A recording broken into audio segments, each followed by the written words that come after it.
From its inception, Y.E.T.I has always been about opening up the outdoors and being accessible to all youth. In the current environment, we're more resolved to make the outdoors accessible. Nature can be such a healing place, and we need that a lot right now. Oftentimes, the youth might be left to their own devices because the parents can't afford before and after school programs. Or some of the kids may not want to go to those programs because some of the staff and the other students may not look like them. When you look at the economic disparity and the disproportionality of services for low income and communities of color in South King County, you will see that the obesity rate is higher. There's higher rates of heart disease, cancer, diabetes, and much less recreational time.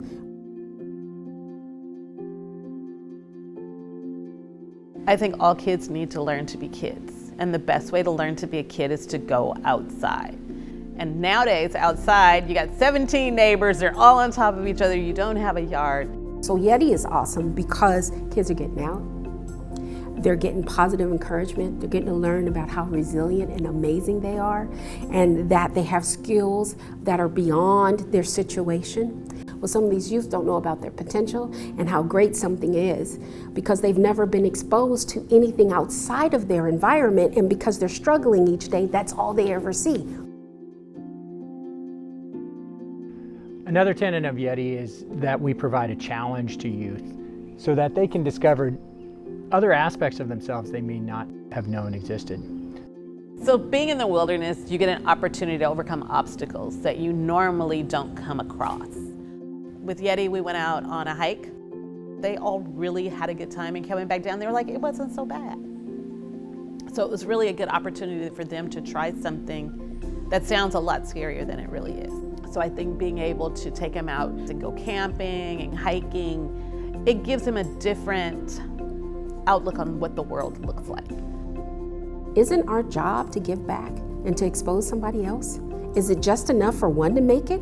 If you can bring 2 or 3 or 4 or 5 or 50 along, isn't it worth it to have people come out and enjoy the beauty, to expose them to something that's different and new that they've never been able to see before?